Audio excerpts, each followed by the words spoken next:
Alors, 66% des solopreneuses de l'accompagnement souffrent du syndrome de l'imposteur qui inconsciemment sabote leur propre succès.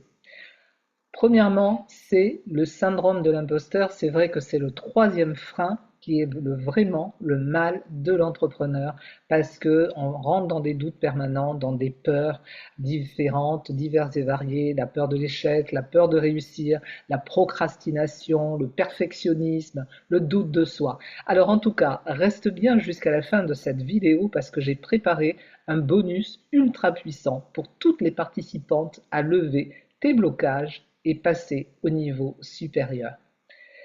Je vais te parler ici des trois schémas invisibles qui sont les plus importants. Il y a d'abord la peur de l'argent ou la peur d'en manquer. Donc ça signifie que ce sont des incertitudes, des peurs permanentes et surtout en période de crise comme aujourd'hui. Donc aujourd'hui, je vois beaucoup de solopreneuses qui sont assez tétanisées, voire paralysées par rapport à tout ce qu'on entend dire sur le monde économique. Donc, c'est vraiment de rentrer vraiment dans ce cursus d'être focus sur toi. Il y a aussi la peur de recevoir. Ça, c'est vraiment un élément majeur et la peur de recevoir a une implication très forte par rapport à toi-même. Si tu es en capacité de ne pas savoir recevoir, qu'est-ce que toi, tu t'autorises à recevoir? Donc là, on rentre vraiment dans l'estime de soi. La confiance, beaucoup font l'amalgame entre les deux, mais l'estime de soi, c'est vraiment le premier pilier, en tout cas, pour te vraiment forger tes racines, tes ancrages, pour que tu sois solidement ancré et affronter les situations diverses et variées, justement, dans notre vie de solo-entrepreneuse. Et la troisième, eh bien, c'est les personnes qui dépensent leur argent sans compter, qui repoussent. Ça a une signification. Pourquoi refuser l'argent? C'est-à-dire que là, si toi tu as vécu une situation d'échec ou d'abandon, forcément tu vas repousser l'argent. Si tu rejettes pour ne pas accepter l'argent consciemment ou inconsciemment parce que sur les plans subtils, tu ne le mérites pas. Donc tout ça, on a vraiment des fondations qui sont très imprégnées dans notre vie, qu'on a construit, qu'on a modélisé, qu'on s'est programmé pour en devenir donc des cas ici qui peuvent être très difficiles dans notre vie de solopreneur. Je vais te parler des fondamentaux. Les fondamentaux, c'est la peur de l'échec. La peur de l'échec, c'est très souvent lié à une histoire de notre petite enfance et qui va traduire une crainte profonde de l'échec. Tu vois, il peut se manifester par l'auto-sabotage, et c'est pour ça que je te fais cette vidéo, où l'on évite de prendre des risques ou d'oser aller jusqu'au bout de ses projets. Donc, tu vois, l'auto-sabotage viendra toujours auto-saboter tes objectifs, tes projets, pour ne pas que tu atteignes ce que tu souhaites atteindre. La peur d'échouer peut également mener à l'imparfaitisme, c'est-à-dire l'idée qu'il faut absolument tout réussir parfaitement ou à la procrastination. Donc, ce fait, si tu veux, de la perfection te ralentira toujours. Rien ne peut être parfait. Tu vas te perfectionner justement en faisant des expériences. Tu ne peux pas être tout rubis sur l'ongle dès que tu as un projet. Tu vois, c'est pas possible. Ce n'est pas possible. Tu dois d'abord tester, tu dois d'abord, ben, voilà, montrer comment ça fonctionne et comment c'est reçu. Et c'est là que tu vas pouvoir justement grandir et progresser. Pas en attendant que ce soit parfait. Tu vois, moi j'ai souvent des solopreneuses qui me disent, ben non, là je suis pas prête, non, non, moi je veux absolument en connaître beaucoup plus. Je dis, ok, mais tu perds du temps parce que le temps que tu vas construire tout ça pour atteindre que tu sois vraiment euh, parfaite, eh bien il y aura autre chose et tu ne seras jamais parfaite et tu vas courir toujours après quelque chose. Donc, dans mes accompagnements, on travaille sur ça. On travaille sur, tu as une idée, Tu as une idée, mais d'où vient-elle cette idée? Elle va te permettre de germer, et pour pouvoir la germer, eh bien, on va faire tout un travail pour que tu sois dans ce champ émotionnel et te permettre de poser des actions par rapport à ton idée. Tu vois, l'important, c'est vraiment d'être dans l'action, dans euh, vers l'objectif que tu t'es fixé. Et on n'est pas seulement dans le mental où on prie, où on est dans des mantras, voilà, non, on est dans tout ça, on est dans toutes nos inspirations. Tu vois, moi un jour, quand j'ai republié sur mes chaînes, mes vidéos YouTube, c'était très, voilà, très travaillé, j'ai travaillé mes textes, etc. Et puis un matin, je ne sais pas pourquoi, j'ai eu le mot mantra qui m'est venu à l'esprit. Et voilà, en 2 secondes, allez, j'exagère, en 1 minute, j'ai fait la vidéo, le short.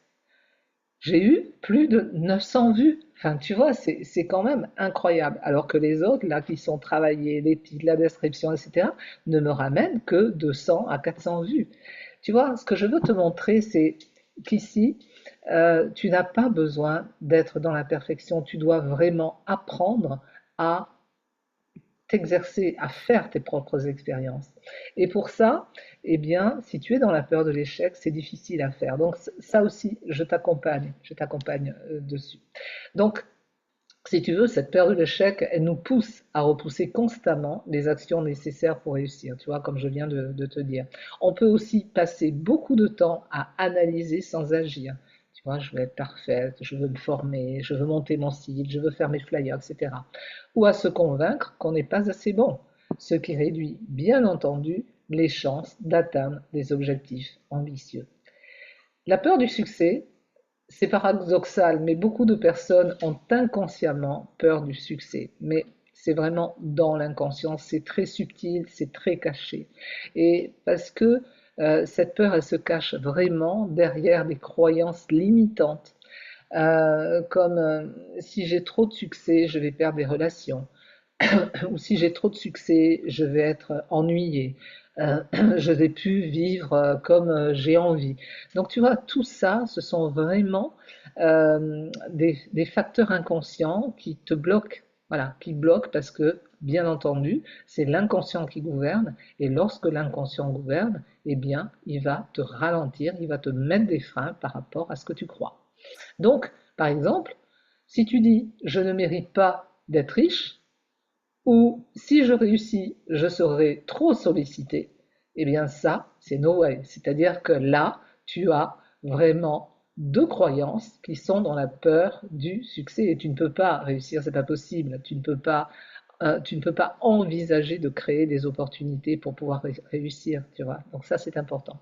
Donc cette peur, elle conduit souvent à un manque de visibilité, à ne pas se donner les moyens d'atteindre ses objectifs ou à saboter ses efforts au dernier moment. Ça veut dire quoi?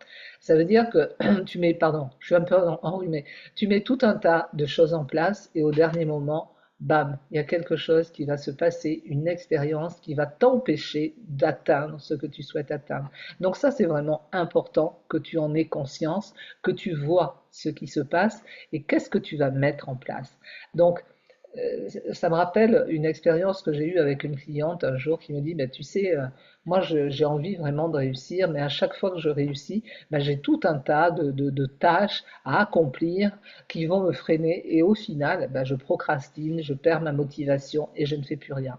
Donc ça, bien entendu, c'est évidemment un cas qui va te permettre de ne pas te sentir à la hauteur et du coup, bah, tu vas abandonner ton projet. Donc ça, c'est vraiment très important.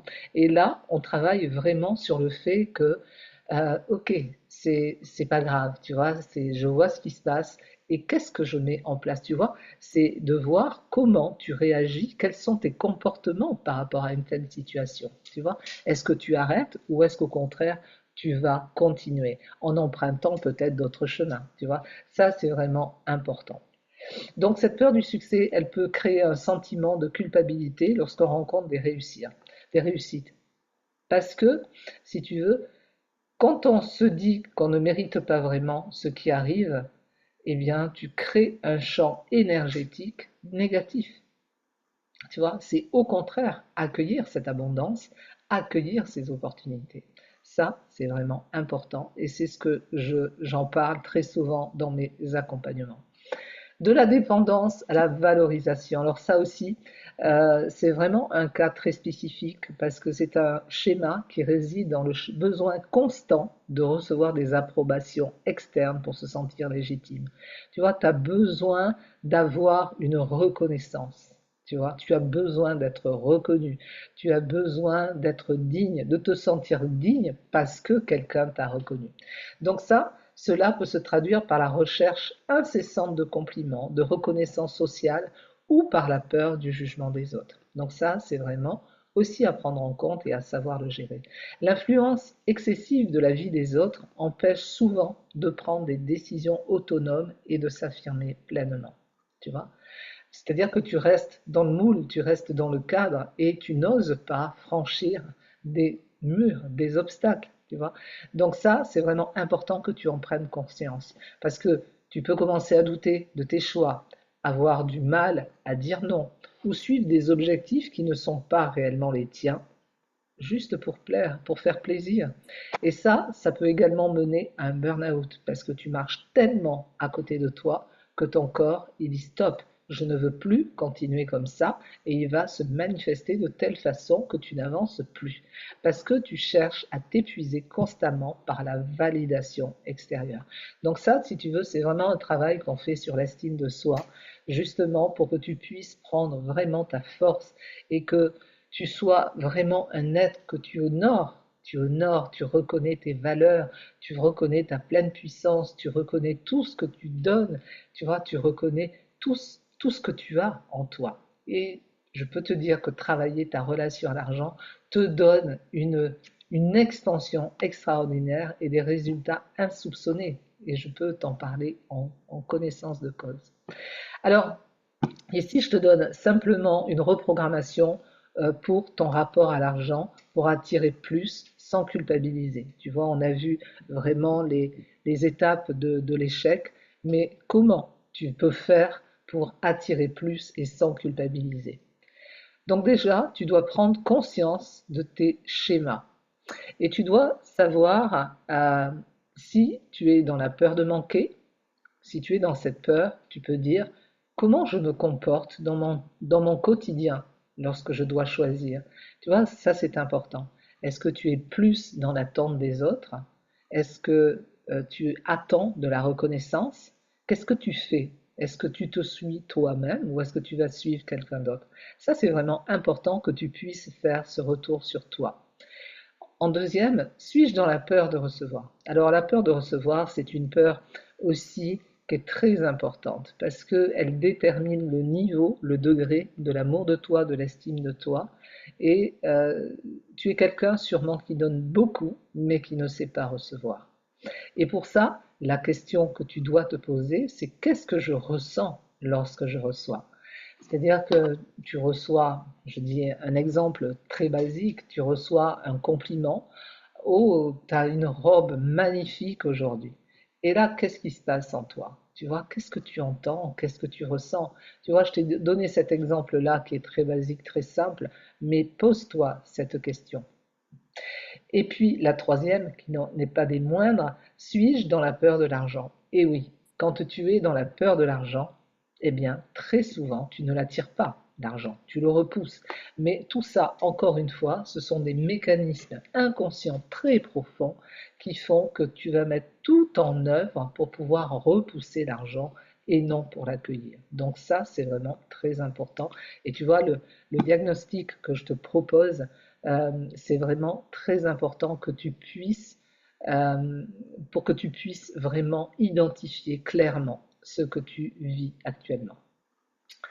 Donc bien entendu, tu l'as bien compris, tout part de nos idées, tout part de nos pensées. Mais pour ça, tu dois les reprogrammer. Mais avant de les reprogrammer, tu dois identifier tes croyances limitantes ou négatives sur l'être, le faire et l'avoir. Tu dois les changer en positif. Par exemple, autre chose de très basique, bon, de toute façon, je suis nulle, je n'y arriverai jamais. Transforme cette phrase, je sais que tout est en moi pour réussir, je passe à l'action pour y arriver et je suis fier de moi. Et tu vas voir que plus tu vas dire ça, plus les choses vont changer sur toi. Pardon. Ensuite, tu ne restes pas dans le mental ni dans l'émotionnel. Tu dois passer à l'action. Et pour briser les schémas invisibles en prenant des actions courageuses, même petites, mais régulières. C'est-à-dire que une fois que tu as fait tout ce chemin, de voir comment tu réagis et de poser une action derrière. Et tu vas voir que il y a plein de choses qui vont s'ouvrir devant toi, vont se présenter des opportunités, vont se présenter peut-être par rapport à toi à une nouvelle vision, un nouveau un nouveau champ sur lequel tu vas pouvoir emprunter ou pas. Donc ça amène vraiment énormément de choses. Et puis, eh bien, tu peux chercher un soutien externe, que ce soit un mentor, un coach ou même des groupes de soutien, hein, il y en a beaucoup, et t'entourer surtout de personnes positives et bienveillantes pour t'aider à changer ces schémas. Donc ça, tu vois, c'est vraiment très très important. Ce que je peux te dire, c'est que les 4 secrets dont tu as besoin pour optimiser ta relation à l'argent, euh, c'est ton premier secret, c'est d'identifier ton plan financier intérieur. Parce que quand je te parle d'auto-sabotage, ça parle bien entendu, tu le déclines bien entendu dans ta relation à l'argent. Et donc là, tu dois identifier ton plan financier intérieur. Ton plan financier intérieur te note la mesure financière sur laquelle tu t'es programmé. Je m'explique, imagine-toi dans une pièce, tu chauffes à 22 degrés par exemple, et puis un jour il fait super chaud et ta pièce elle restera toujours à 22 degrés. Et s'il fait super froid dehors, ça restera toujours à 22 degrés. Pour ton schéma financier intérieur, c'est exactement la même histoire. Si tu t'es programmé euh, sur un chiffre d'affaires égal à ton salaire où tu ne gagnais que le SMIC, tu vas tu vas programmer toutes tes actions sur le SMIC et tu auras du mal à briser ce plafond de verre. Donc ça, c'est vraiment important, mais je referai d'autres vidéos également sur ces thématiques. Le deuxième secret, bien entendu, c'est de transformer vos croyances limitantes, hein, en opportunités, en croyances positives. Le troisième secret, c'est changer votre mindset. Le cerveau, c'est vraiment un muscle, tu vois. C'est un muscle que tu peux vraiment entraîner, comme un sportif. C'est exactement la même histoire. Et quand tu vas l'aider à transformer, tu vas travailler sur ton image de soi. Et quand tu travailles sur ton image de soi, eh bien, il y a énormément de choses qui s'ouvrent. Et le quatrième secret, c'est de générer des revenus sans stress et sans complexe. Tu vois, ça c'est important parce que tu l'auras décidé. Décider, tout le monde ne décide pas. Très peu de personnes savent vraiment ce qu'elles veulent. Quand je leur pose la question, qu'est-ce que tu veux vraiment? Et là, eh bien, c'est compliqué. Hein? Qu'est-ce que tu veux vraiment maintenant, dans 2 ans, dans 5 ans, dans 10 ans? Et là, c'est compliqué, mais fais l'exercice et vois pourquoi tu t'es installé comme solopreneuse. Tu vois? Ça, c'est vraiment important. En tout cas, avant de te présenter le bonus incroyable que je t'ai réservé, j'aimerais simplement te poser ces 3 questions. Tu vas me parler, ce sont des préférences que je te pose. Tu pourras me dire dans tes commentaires ce que tu en penses. Est-ce que tu préférerais obtenir la maîtrise pour atteindre ton succès sans culpabiliser? Ou bien est-ce que tu préférerais économiser en temps, en énergie et en argent en sachant exactement quoi mettre en place? Ou bien est-ce que tu préférerais réaliser des actions pertinentes pour augmenter ta capacité financière et sécuriser tes revenus pour être zen dans ton business? Donc, note-moi en commentaire 1, 2 ou 3 et fais-moi un commentaire si tu le souhaites. Le cadeau que je t'ai promis, ce bonus, c'est ton diagnostic personnalisé. C'est 7 secondes pour amorcer ta transformation. Il est offert. Il dure 45 minutes et je t'accompagne pour identifier tes leviers de progression et t'expliquer les étapes clés à mettre en place. Et à l'issue du diagnostic, si tu veux aller plus loin, tu pourras candidater pour un accompagnement coaching one-to-one et one-to-many où j'ouvre 3 places de disponibles actuellement. Je vais te donner des perspectives pour sortir de ton impasse auquel vous n'auriez peut-être jamais pensé. et je vais t'aider à créer tes 3 premières étapes et bien entendu, je répondrai à toutes tes questions. Alors, je te donne le lien en dessous pour ton diagnostic. En tout cas, je suis très heureuse de t'aider pour mettre tout ça en place et n'hésite pas à prendre ton rendez-vous. En tout cas, je peux te dire que ce diagnostic, je l'ai spécialement conçu pour t'aider à te libérer de tes conflits intérieurs, pour t'éviter tes autosabotages, pour être en capacité d'agir sur tes propres comportements, pour développer ton audace, pour sortir de tes limites personnelles et augmenter ta capacité financière, pour oser agir et développer ton business, pour poser des actions concrètes pour entreprendre et à générer plus de revenus de manière pérenne et atteindre la sérénité.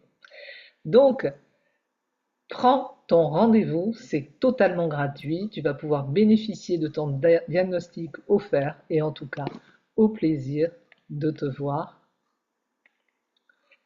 Et je te souhaite vraiment une très très belle journée.